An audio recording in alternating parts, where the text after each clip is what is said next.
Okay, I'm still coming to really understand this information, but I wanted to share it sooner rather than later. So I'm going to share this sort of messily, but I hope that it begins to convey some of these ideas about the nervous system as I continue to expand my understanding of it.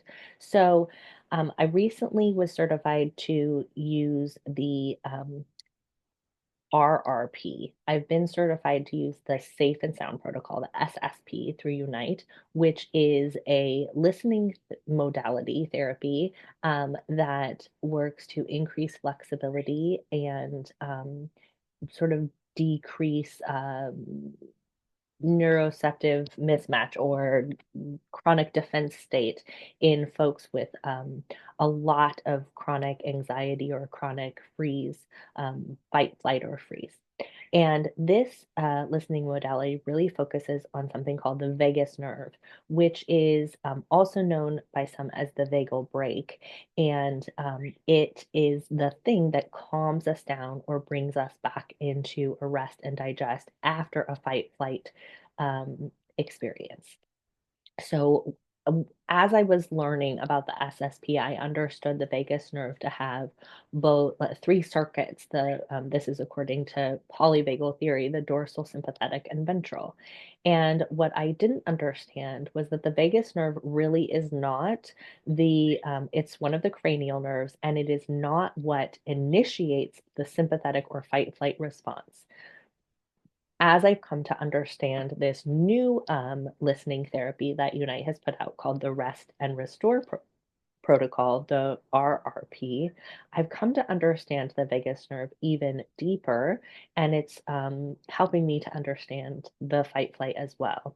So I want to kind of go through this and see if I can flesh this out a little bit more for those that might have only heard me talk about the nervous system. It can get very confusing. There's a lot of terms. There's central nervous system, there's peripheral nervous system, there's autonomic nervous system, there's the parasympathetic response, and there's the sympathetic response. And then we've got polyvagal, which has dorsal, sympathetic, and ventral, and it can all get kind of discombobulated.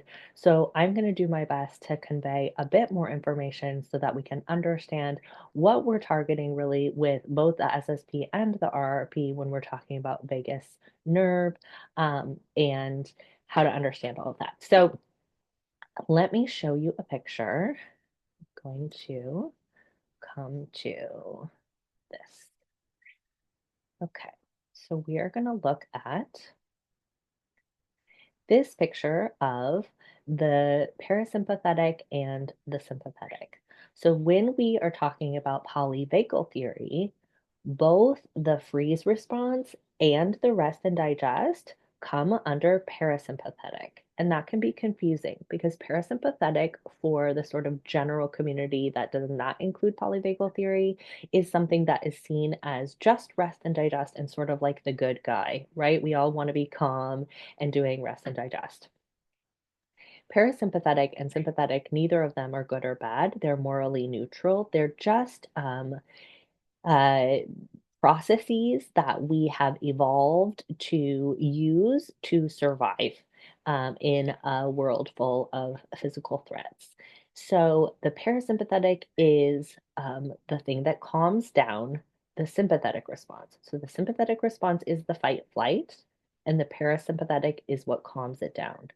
Now, many of us, when we're in a severe fear state, so the threat is perceived as greater than us, the threat is more powerful than us, we are likely to, through the vagus nerve, pull the fight flight down because it is perceived that we are not strong or powerful enough to be able to fight the threat. So we need to go into a shutdown. And so a fear-based parasympathetic response can lead to what many of us have called freeze. It also can lead to fawning, and it can lead to flop, which is like a complete shutdown, like a fainting. Okay. So parasympathetic from a significant fear can be a shutdown. And what that does is it can slow our heart rate, which people sometimes have a lot of fainting in their life or blood pressure difficulties. It can make us have shallow breathing so that we don't get all of the oxygen that we really require, and that can make us feel really lethargic or exhausted throughout the day. It can lead to a lot of autoimmune stuff because our liver is not uh, processing all of the toxicities well. Again, the blood pressure stuff, digestive, it can lead to IBS or chronic constipation. It can lead to fertility difficulties and to uh, urinary difficulties as well, like incontinence. So with the parasympathetic, it can be that it's giving this rest digest message if we're truly feeling safe, where our body takes care of all of these wonderful things.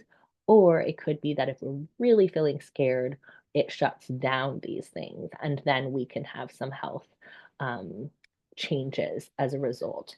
So the dorsal, from a polyvagal perspective, can have either that fear dorsal, which is the shut down, or it can have a rest digest dorsal.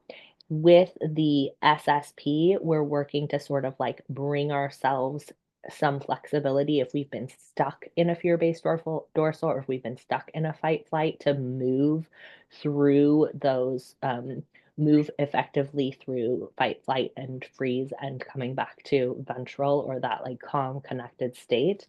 And the SSP is really focused on feeling safe in our environment. So having the capacity to interact with our environment to make it safe for ourselves, or to create safety within ourselves, regardless of what's happening in the environment, and can be really good for people who have a lot of anxiety or hypervigilance, or social anxiety, social difficulties, a lot of sensory stuff. The RRP is working on not just bringing in flexibility, but bringing us into the true rest and digest safe aspect of parasympathetic. So it's really getting that vagus nerve to get us into that rest digest, to start to repair and restore some of these circadian rhythms, our digestion, our breathing, our sleep cycles, hormones, all of those good things.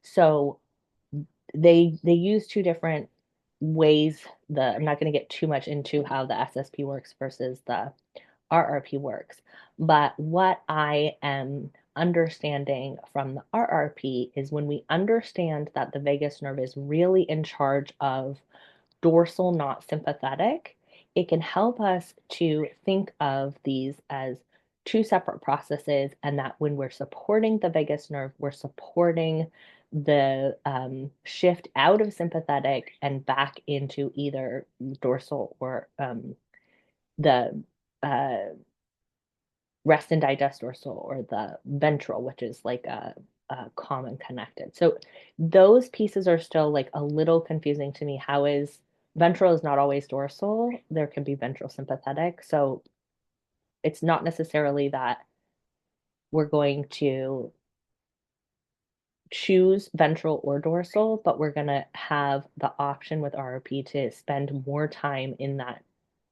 parasympathetic rest digest so that we can restore the body and get it back to its regular functioning. Okay, I feel like I'm making this more confusing than helpful. So we'll see. It's helping me to just talk through it. So I'm just going to keep going.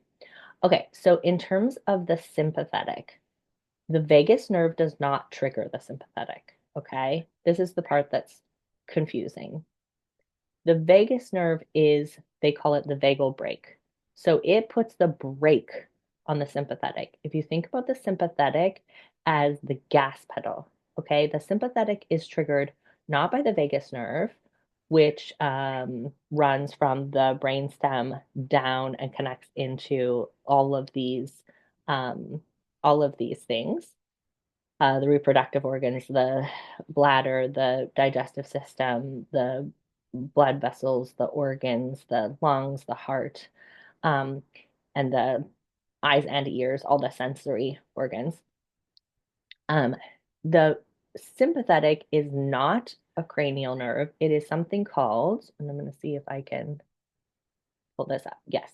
The nerve associated with the sympathetic nervous system or the fight flight is not a single named nerve, but rather a network of nerves originating from the thoracic and lumbar spinal cord, referred to as a sympathetic chain or paravertebral ganglia. Okay, so basically, it's right up here, so it's near where the vagus nerve connects with the brain stem, and I have a picture. Let's see if we can find it. Not this one. Not this one. Let's see. Yeah. Okay. I'm gonna get that bigger so we can see it. Okay. So let's see if we can get this bigger.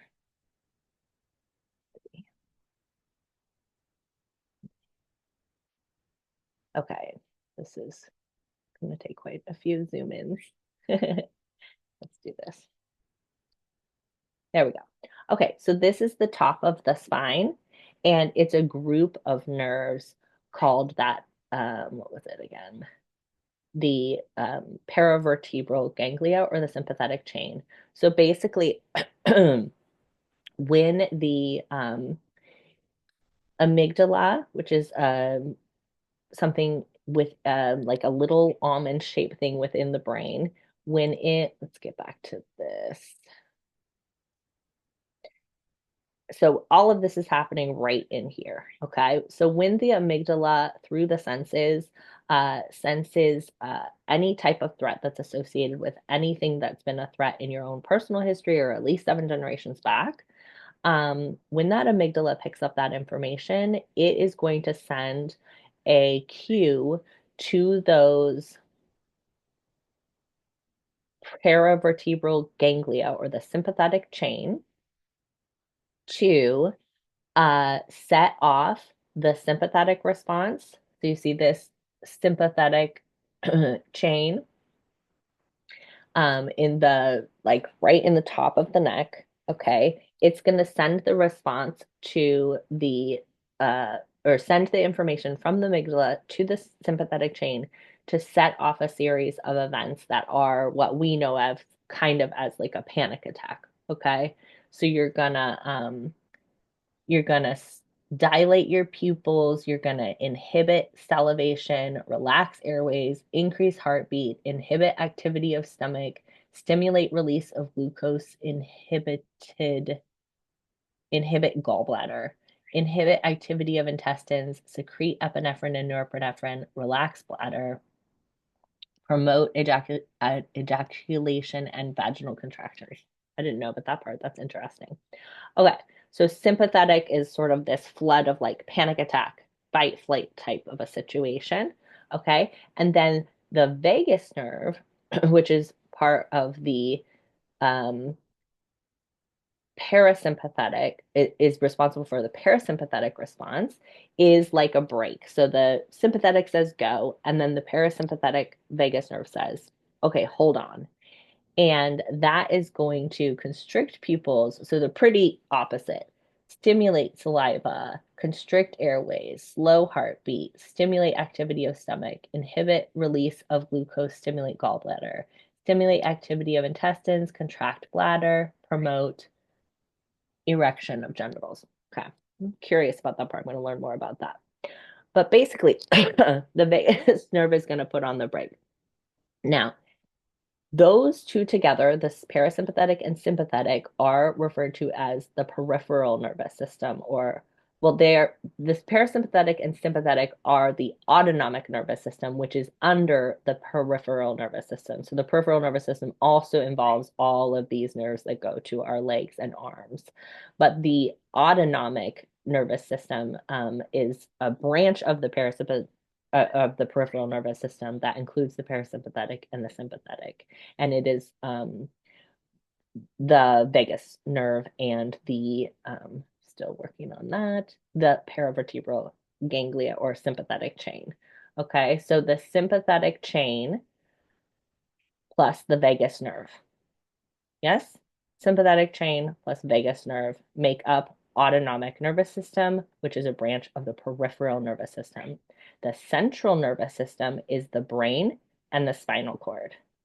Okay, the peripheral nervous system communicates with the brain via the sympathetic and parasympathetic and peripheral to give the brain all of the information about the what's going on in the world and in the body to guide the brain in how to take care of the body.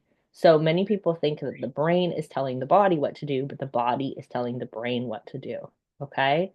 So, why is this important for you?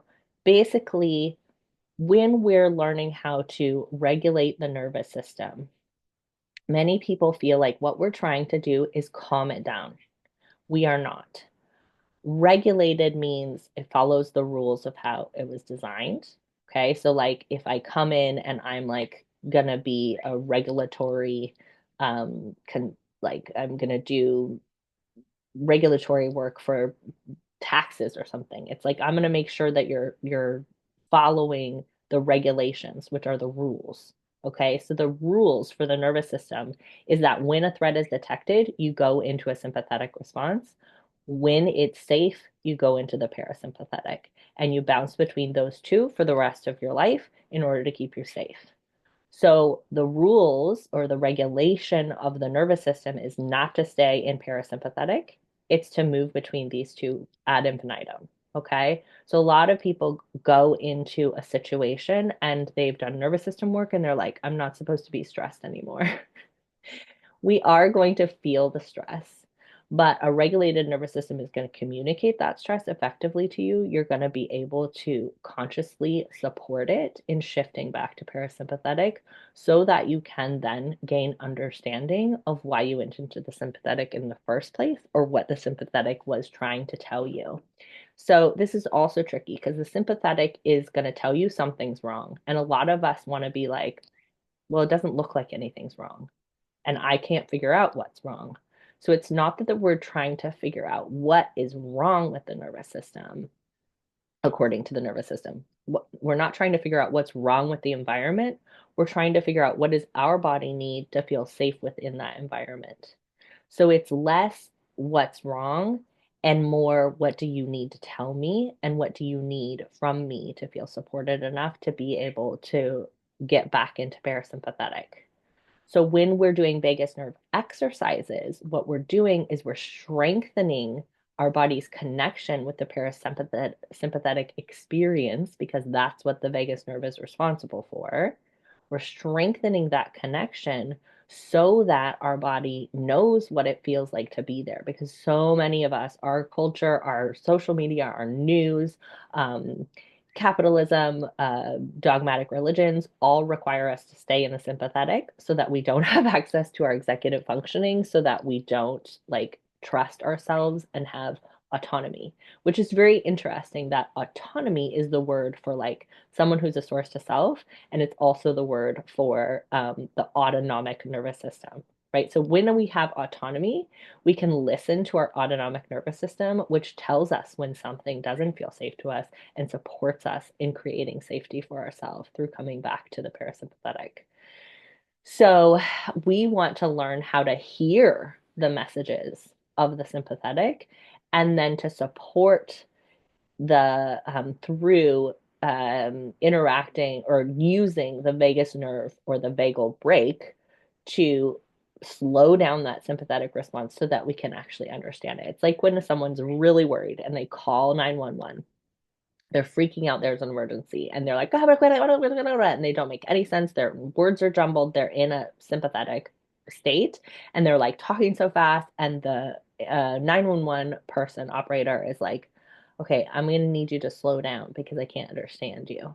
Okay. Not because I want you to calm down, it's because I want to hear your message. So the parasympathetic comes, or the vagus nerve comes to be that operator to say, hey, I want to know what's going on and what you need from me, but I can't understand you while you're talking so fast and freaking out.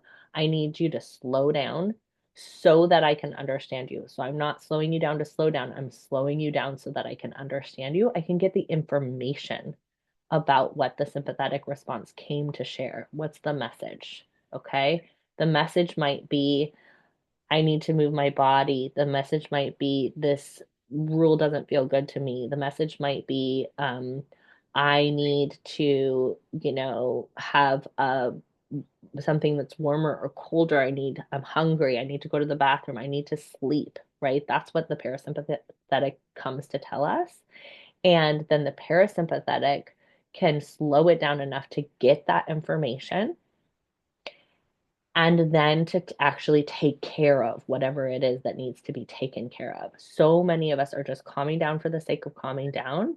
We're not getting the message. So that sympathetic comes back and back and back and back. And if we're like, we can't listen to this message because our parents are telling us you're fine, our parents are telling us don't listen to your body, society, teachers, bosses, then we can actually shut off communication between the sympathetic and us, and we can stop even recognizing that the sympathetic is sending a message, which is what functional freeze looks like.